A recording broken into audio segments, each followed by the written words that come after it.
Hi friends, இது Saturday ஆஃப்டர்நூனுக்கான video தான். இன்றைக்கி மதியம் வந்து கேரட் காரப்பொடி பொரியலும் ரசமும் தான் வச்சுருக்கேன். கேரட் காரப்பொடின்றது வந்து காரப்பொடியை நான் மசாலா தனியாக அரைச்சி இதில் போடுவேன். ஸோ அந்த மசாலா எப்படின்றது நான் இன்னொரு வீடியோவில் போடுறேன், எப்படி அரைக்கிறதுன்ட்டுன்னு. ஸோ ரொம்பவே நல்லாயிருக்கும். இது வந்து ரசத்துக்கு கொஞ்சம் காரமாக சாப்பிட்டா நல்லாயிருக்கும்னு சொல்லிவிட்டு நான் அந்த பொடியை அரைச்சி போட்டிருக்கேன். ஸோ இன்றைக்கி வந்து ரசம், இந்த காரப்பொடி பொரியலும் சாதம் இவ்வளோ தான் இன்றைக்கி. ஸோ ரசம் ஏன் வச்சேன்னா, நாளைக்கு நான்வெஜ் எந்த நான்வெஜ் சிக்கனோ இல்லை ஃபிஷ் எது எடுத்தாலும் ரசமும் கூட வச்சுக்கலான்னு சொல்லி தான் இன்றைக்கி சாட்டர்டே டைமில் வச்சுடுவேன். இன்றைக்கி லஞ்சு முடிஞ்சது. ஸோ லஞ்சு சாப்பிட்டு முடிச்சுட்டு பேக் தான் போட போகிறேன்.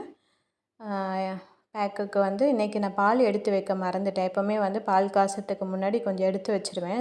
காய்ச்சின பால் ஊற்றக்கூடாது, காய்ச்சாத பால் அப்படியே எடுத்து வைக்கணும். ஸோ அதை இன்றைக்கி மறந்ததுனால தண்ணி ஊற்றிக்கிறேன். தண்ணியும் ஊற்றிக்கலாம். நம்ம என்ன ஒன்று, பால் ஊற்றினா கொஞ்சம் சாஃப்டாக இருக்கும். இது தண்ணி ஊற்றுறதுனால கொஞ்சம் ட்ரை ஆகிடும். அதனால் வந்து சீக்கிரமாக ஒரு 5 மினிட்ஸ்லேயே நம்ம வாஷ் பண்ணிடுற மாதிரி இருக்கும்.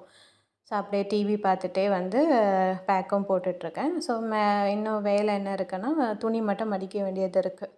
அதாவது நேற்று மிஷினில் போட்டு எடுத்தேன் இல்லைங்களா, அந்த துணியை மட்டும் மடிக்கணும். ஸோ மிஷினில் போட்டு எடுக்கிறத விட மேலே போய் காய போட்டு வச்சுருந்தேன். நல்லா வெயிலுக்கு அதுக்கும் நல்லா காஞ்சிட்ருக்குது ட்ரெஸ்ஸு. ஸோ அதை மடிக்கிறது தான் கொஞ்சம் கஷ்டம். சரி, நான் அதை மடித்து வச்சுருவேன். ஆனால் வந்து இப்போ அயர்ன் பண்ணி நான் ஃபஸ்ட்லாம் வந்து மொத்தமாக அயர்ன் பண்ணி வச்சுருவேன். ஆனால் வந்து ஏதாவது ஒரு ட்ரெஸ் எடுக்கிறாங்கன்னா அதை ஃபுல்லாக கலைச்சி போட்டுருவாங்க, எல்லா ட்ரெஸ்ஸுமே. அதனால் நான் என்ன பண்ணுறது, அப்பப்போ எடுக்கிற ட்ரெஸ்ஸை மட்டும் அயர்ன் பண்ணி கொடுத்துட்றது. இன்றைக்கி என்ன ட்ரெஸ் போடுறாங்களோ அதை மட்டும் தான் அயர்ன் பண்ண வேண்டியது. மற்றபடி வந்து எல்லாத்தையும் மொத்தமாக நான் அயர்ன் பண்ணி வைக்க மாட்டேன். மடித்து மட்டும் வச்சுடுவேன். அவ்வளோதான், இன்றைக்கான வேலையெல்லாம் எனக்கு ஓவர்.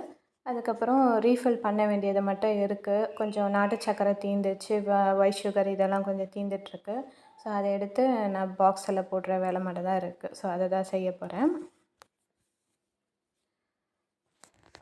பாருங்கள், நாட்டு சர்க்கரை நான் இதுதான். இந்த பேக்கெட்டில் இன்னொரு நாட்டு சர்க்கரை இருக்கும், அது நல்லா இருக்கும், கொஞ்சம் கலர் டார்க்காக இருக்கும். ஸோ எது ஒரிஜினல்னே நம்மளால் கண்டுபிடிக்க முடியலை. ஸோ அதனால் நாங்கள் வந்து இந்த கடையில், ஹோல்சேல் கடையில் வாங்குவோம். ஸோ அதில் அந்த மாதிரி கடையில் வந்து இந்த பேக் இருக்கும். ஸோ பார்த்து தான் வாங்குறது, செக் பண்ணி.